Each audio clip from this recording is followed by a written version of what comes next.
Assalamualaikum warahmatullahi wabarakatuh. Salam budaya Nusantara. Pemirsa, ketemu kembali dengan Kilamong Putro. Pemirsa, saya akan melanjutkan keterangan-keterangan saya tentang Gajah Mada, panutan Nusantara. Pemirsa dimanapun Anda berada, pada kesempatan saya yang lalu, saya ceritakan bahwa Patih Gajah Mada sudah berhasil untuk menundukkan Keta dan Sadeng. Sehingga pada tahun 1334, Keta dan Sadeng sudah bisa ditundukkan. Oleh sebab itu, Gajah Mada diangkat menjadi seorang Rakrian Mahapatih, yaitu Hamangkubumi. Patih Hamangkubumi Gajah Mada. Nah, ketika itu Gajah Mada kemudian melakukan sebuah sumpah yang terkenal dengan Hamukti Palapa.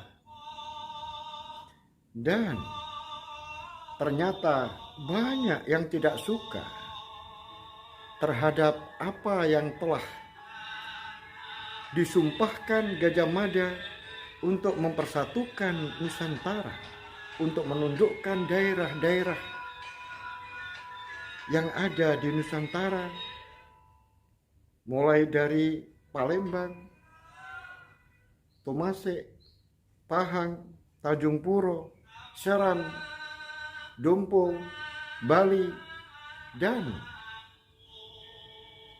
Sunda. Yang tidak disangka adalah sesepuh, yaitu Aryodhata, juga ikut,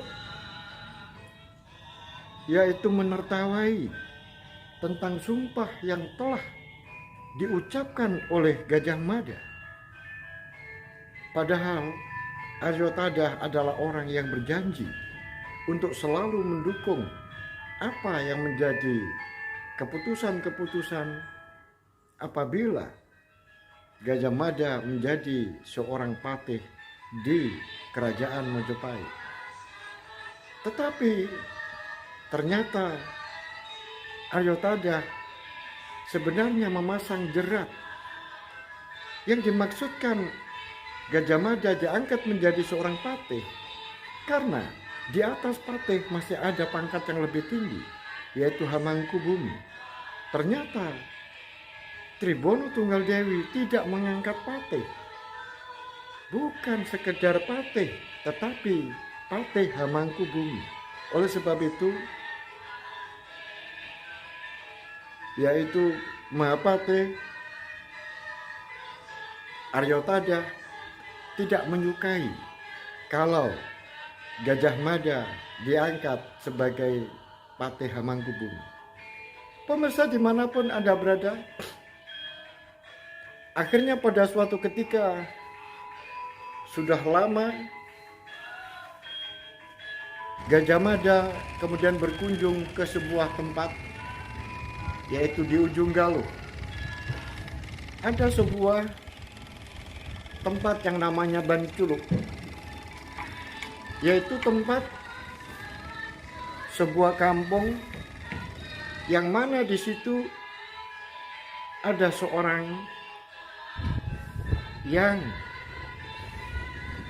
mendapatkan gadis dari desa itu, tidak lain adalah sahabatnya, yaitu Gajah Enggon. Gajah Enggon bersama dengan Nyai Nelok bertempat tinggal di situ sehingga melahirkan seorang anak yang namanya Gajah Segoro. Dan di tempat itu, di rumah itu, ada seorang yang ditunggu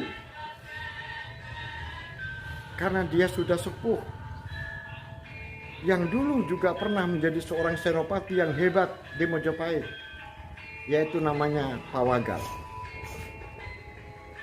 Pawagal ini sudah tua, anak-anaknya sudah meninggal semua, sehingga Pawagal ini ikut cucunya, yaitu Nyai Nelok. Nyai Nelok dinikahi oleh Gajah Enggon, sehingga Gajah Enggon secara tidak langsung sudah menjadi menantu cucunya, yaitu menantu cucu. Kemudian karena Gajah Enggon mempunyai anak yang namanya Gajah Segoro, maka Gajah Segoro menyebut Pawagal adalah sebagai buyut.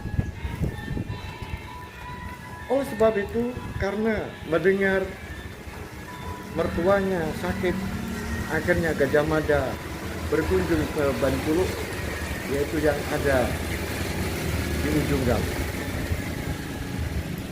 Ketika sampai di Banculuk, ujung Galuh, kemudian dilihatnya ada seorang yang tua dan sudah badannya tinggal balung dan kulit, tapi dia belum mau untuk meninggalkan, melepas nyawanya. Artinya malaikat kematian, dewa kematian masih belum mau mengambil ruhnya, yaitu Pawagal. Tetapi semuanya masih ingat, masih normal. Cuma dalam keadaan ya terkadang napasnya tersengal-sengal atau susah untuk berdiri, sehingga semuanya serba melayani, dan itu dalam jangka waktu yang sekian lama.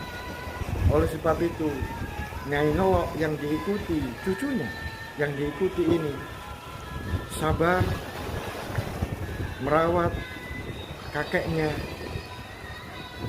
dan selalu melayani, karena orang ini banyak jasanya, bukan hanya berjasa kepada keluarganya, tetapi juga berjasa kepada daerah sekitarnya, bahkan berjasa kepada ujung Galuh. Oleh sebab itu orang-orang di Banculuk sangat menghargai, sangat menghormati yang namanya Pawagal ini. Oleh sebab itu pada suatu ketika Gajah Mada kemudian duduk-duduk bersama, kemudian saling bercerita. Kemudian sore hari jalan-jalan di tepi laut. Kemudian Gajah Enggon bercerita bahwa kakekku memang orang yang tidak bisa mati. Kok bisa begitu? Setiap manusia pasti mati. Tapi kamu kok bilang tidak bisa mati? Bagaimana? Aku pernah dipanggil oleh Bunda Gayatri. Saya masih ingat pada waktu itu, ketika beliau masih sugeng, dia pernah memanggil saya. Wahai Gajah Enggon, kamu punya mertua Pawagal. Pawagal itu tidak bisa mati. Dia akan berumur panjang. Ketika itu saya hanya sedikit jauh saja mendengarkan saja apa yang disampaikan oleh Bunda Gayatri. Saya kira juga kelakar. Tetapi sekarang 20 tahun setelah Bunda Gayatri sudah meninggal, dia masih hidup. Aku menjadi ingat benar apa yang disampaikan oleh Bunda Gayatri. Orang ini tidak bisa mati. Kasihan benar. Terus bagaimana? Mungkin dia punya ajian tertentu yang menjadikan eyangmu, Pawagal, tidak bisa meninggal. Benar, benar Kakang. Dia memiliki sebuah ajian, yang mana ajian ini menjadikan orang itu susah untuk mati. Sebelum ada orang yang sanggup untuk mewadahi, yaitu mewarisi ilmu yang dimiliki oleh yang saya, yaitu Pawagal. Kemudian Gajah Mada mengatakan, kalau begitu warisi saja. Kamu warisi saja. Kemudian Gajah Anggon menatap kepada kakangnya, yaitu Gajah Mada. Aku tidak sanggup, Kakang. Bagaimana kalau saya balik, Kakang saja yang mewarisi? Loh, kok aku yang mewarisi? Terus bagaimana caranya? Kalau Kakang bersedia, maka Kakang akan saya ajari. Karena ilmunya sudah diwariskan kepada saya, cuma masih belum saya terapkan. Apabila Kakang mau, maka malam ini juga akan saya wariskan kepada Kakang, sehingga Kakang harus bersedia untuk memiliki umur yang panjang. Kemudian Gajah Mada berpikir, kira-kira ada manfaatnya enggak ilmu yang panjang ini? Karena Gajah Mada memiliki angan-angan yang masih belum terwujud. Walaupun daerah-daerah sana sudah ditaklukkan, bahkan Seram pun sudah ditaklukkan, dan Dompo dan Bali juga sudah ditaklukkan. Tetapi ada satu daerah yang masih belum ditaklukkan, yaitu Sunda.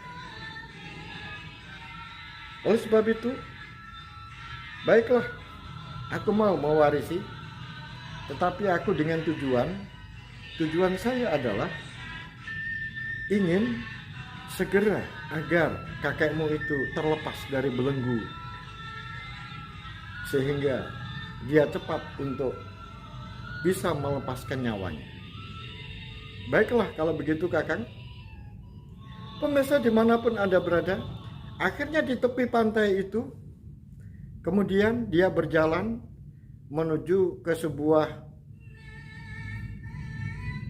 kali yang menghubungkan ke laut itu. Kalinya tidak terlalu besar, kecil.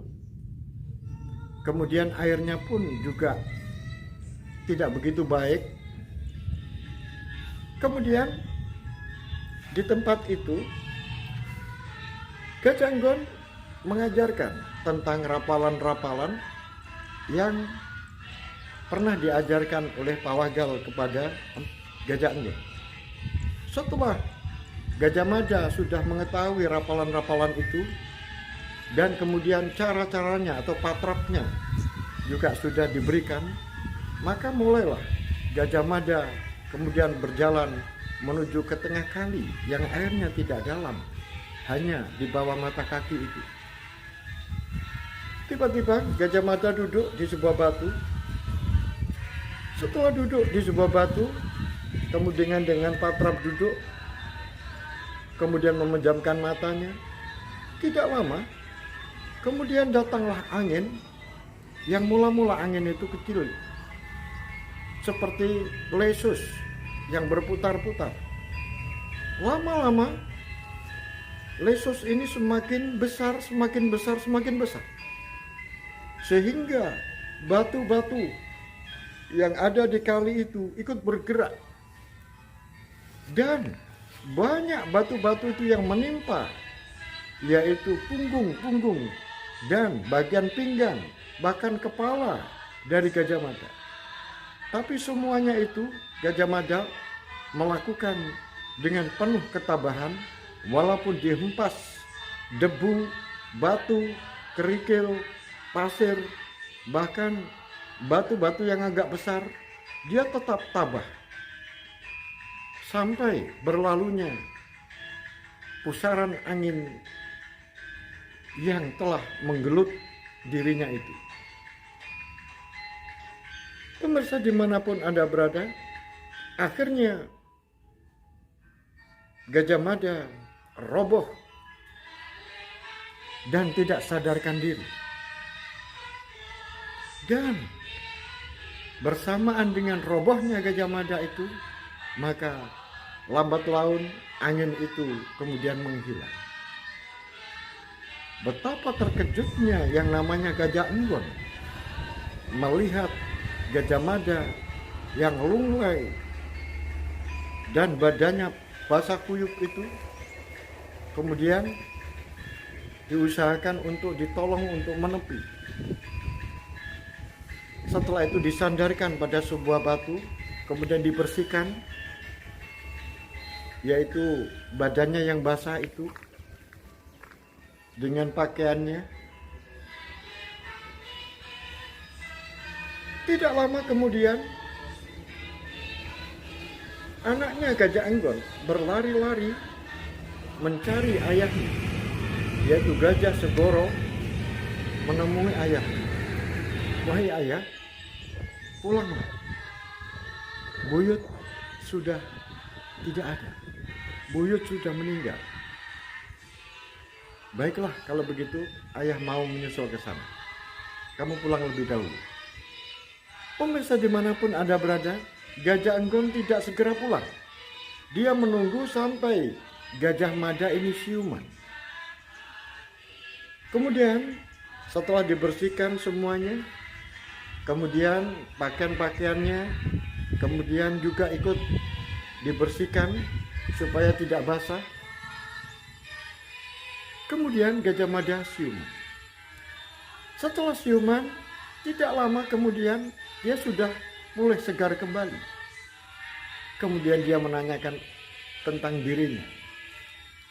Pemirsa dimanapun Anda berada, begitulah. Akhirnya ilmu panjang usia itu diturunkan kepada Gajah Mada. Dan dikabarkan kepada Gajah Mada bahwa kakeknya sekarang dalam keadaan sudah meninggal, sudah melepaskan nyawanya. Dan kemudian Gajah Mada ke sana dan masyarakat kemudian mengepungnya. Akhirnya Gajah Mada berada di Banculo itu menjadi agak lama karena harus menunggu, yaitu sampai 7 hari. Pemirsa dimanapun Anda berada, ketika dalam senggang-senggang waktu kemudian Gajah Enggon dan Gajah Mada selalu berkomunikasi. Untuk kali ini Gajah Mada melakukan curhat. Wahai Dimas, kamu sendiri menjadi saksinya bahwa aku sejak sumpah palapa itu aku berikan, maka satu persatu daerah kita tundukkan bersama. Dan kemudian apa yang terjadi? Sampai dengan tahun 1350, Bunda Gayatri sudah wafat. Setelah itu Tribono Tunggal Dewi menaikkan putranya untuk menjadi seorang raja, yaitu Hayam Wuruk, yang ketika itu usianya baru 16 tahun. Kemudian Ibunda Tribono Tunggal Dewi menjadi ratu, menjadi ibu suri. Kemudian bagaimana? Kita selalu bergerak. Sampai sekarang ini tinggal satu daerah yang belum kita tundukkan. Aku sudah menemui Bunda, yaitu Ibu Suri Tribono Tunggal Dewi, untuk minta izin menundukkan Sunda. Karena Sunda bagi saya adalah ganjalan sumpah saya. Semua sudah saya tundukkan, tinggal satu sumpah saya yang belum terwujud, yaitu Sunda. Tetapi bagaimana jawaban Tribono Tunggal Dewi? Tribono Tunggal Dewi bersikukuh tidak setuju kalau Sunda ditundukkan dengan cara-cara kekerasan. Kemudian saya juga berkunjung ke Daha, menemui Dyah Wiyat dan juga Kudo Amerto. Kemudian apa yang dikatakan oleh Dyah Wiyat? Jangan kamu tundukkan Sunda, janganlah berperang dengan Sunda. Majapahit dengan Sunda itu berdekatan. Kalau Sunda dan Majapahit itu bertempur, apa yang terjadi? Selama ini hubungan antara Sunda dan Majapahit baik. Oleh sebab itu jangan pernah ditundukkan dengan peperangan. Kita harus mencari jalan lain, bukan harus dengan peperangan. Apa yang terjadi? Akhirnya saya menempuh berbagai macam jalan tanpa peperangan. Hubungan saya dengan Sunda semakin hari semakin baik. Hubungan perdagangan kita sambung dengan baik. Bahkan kita juga tukar menukar, yaitu siswa. Karena di Sunda masih belum banyak buku-buku suci yang belum dialihbahasakan ke bahasa Sunda, maka banyak siswa-siswa, pelajar-pelajar Sunda yang belajar ke Majapahit. Demikian juga pelajar-pelajar Majapahit kita kirimkan ke Sunda. Itu semuanya adalah untuk membuka mata Linggobuwono, yaitu raja dari Sunda, agar mau menyatu, tunduk dengan Majapahit. Aku pun juga tidak menutup mata. Memang banyak bantuan-bantuan yang diberikan Linggojoyo, Linggobuwono, Sunda kepada Majapahit. Ketika terjadi Gunung Merapi meletus, kemudian terjadi banyak gempa, banyak musibah yang ada di daerah selatan Magelang, maka banyak orang-orang Sunda, prajurit-prajurit Sunda, prajurit-prajurit dari Linggobuwono dikirimkan ke sana untuk membantu meringankan beban dari masyarakat Majapahit yang ada di sana. Demikian juga ketika terjadi perang antara Bali, Linggobuwono juga mengirimkan tentaranya, mengirimkan prajuritnya untuk membantu Majapahit. Itu semuanya aku tidak menutup mata. Saya akui bahwa Sunda adalah sudah sangat erat hubungannya dengan Majapahit.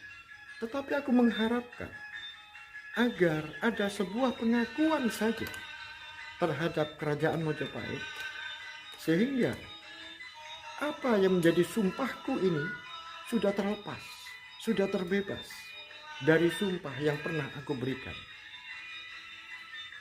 Wahai Dimas, tahukah kamu, aku akan sangat malu apabila sampai aku mati sebelum sumpahku itu terwujud. Bagaimana nanti saya ketemu di alam sana dengan Aryatada? Saya akan ditertawakan. Oleh sebab itu, sekarang usiaku sudah hampir 60 ke atas. Sudah 60, kepala 6.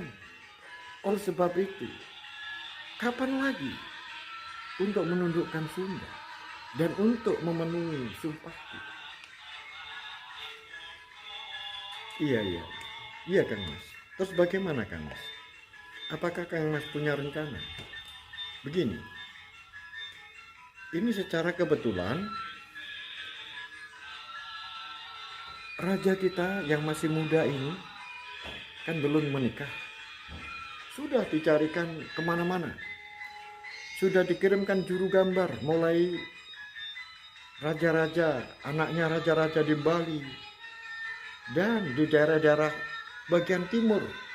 Semua putri-putri yang ada di daerah-daerah itu sudah dilukis oleh seorang pelukis, kemudian dibawa ke Majapahit lukisan-lukisan itu, tetapi tidak ada satupun yang dipilih oleh Hayam Wuruk. Bahkan Gusti Permaisuri, Gusti Ibu Suri sudah mengirimkan membuat sebuah pesta, kemudian mengundang semua putri-putri bangsawan untuk melakukan pesta di Majapahit dan disuruh berdandan yang sebaik-baiknya, secantik-cantiknya, agar Hayam Wuruk memilih salah satu di antara mereka. Tapi semua putri-putri itu tidak ada yang pernah dipilih. Sekarang ini Hayam Wuruk mendapatkan sebuah pilihan. Nah, pilihan ini adalah putri dari Sunda, yaitu anak dari Raja Linggobuwono. Oleh sebab itu, dalam waktu dekat ini akan diadakan sebuah, katakanlah, ikatan, yaitu untuk mengikat antara Majapahit dengan Sunda, antara Linggobuwono dengan Tribhono Tunggal Dewi, katakanlah untuk menjalin yaitu besanan. Nah, oleh sebab itu Tribhono Tunggal Dewi yaitu mengutus seseorang untuk pergi ke sana, yaitu Patih Manduro, yaitu Mandu Maturatna. Patih Maturatna dengan didampingi oleh Kudo Amerto, yaitu suami dari Dyah Wiyat, untuk pergi nontoni ke sana. Kemudian sambil melakukan sebuah pembicaraan. Nah, oleh sebab itu aku inginkan adalah ini merupakan sebuah kesempatan. Kesempatan ini adalah nyiras-nyirus dalam bahasa Jawanya, yaitu nyiras-nyirus bahwa Hayam Wuruk bisa menikah dengan putri Dyah Pitaloka, yaitu anak dari Raja Linggobuwono, Raja Sunda, dan sekaligus Sunda menjadi taat kepada Majapahit dan melakukan pengakuan terhadap Majapahit. Nah, oleh sebab itu besok ketika Mapanji Patih Maturatna pergi ke sana, maka kamu harus ikut, karena nanti kamu bisa bersama-sama dengan Mapanji Elang. Apakah kamu bersedia? Kemudian Gajah Anggon terdiam sebentar. Kemudian dia menyatakan bersedia. Mengapa Gajah Mada perlu menawarkan? Karena Gajah Mada tahu bahwa Gajah Anggon sekarang ini posisinya adalah sedang berduka. Karena sedang berduka, maka perlu ditawarkan mau atau tidak mau, bersedia atau tidak. Kalau tidak bersedia, maka Gajah Mada akan mencari orang lain. Tetapi sekarang jawabnya adalah bersedia. Oleh sebab itu, Gajah Anggon dikirim Gajah Mada untuk menyertai, untuk membayangi, yaitu Patih Maturatna dan Kudo Amerto pergi ke Sunda. Kemudian tugas dan misinya adalah harus bertemu dengan Prabu Linggobuwono, kemudian berbicara dari hati ke hati, dan di samping itu juga misinya adalah untuk melihat keadaan kerajaan yang ada di sana, kemudian melihat situasi dan kondisi yang ada di sana. Itu adalah misi yang ditugaskan Gajah Enggon, yang ditugaskan oleh Patih Hamangkubumi Gajah Mada. Pemirsa dimanapun Anda berada, bagaimanakah kelanjutan dari kisah ini? Oleh sebab itu ikuti terus dan jangan lupa berikan aku like, subscribe. Semoga kita semuanya sehat walafiat.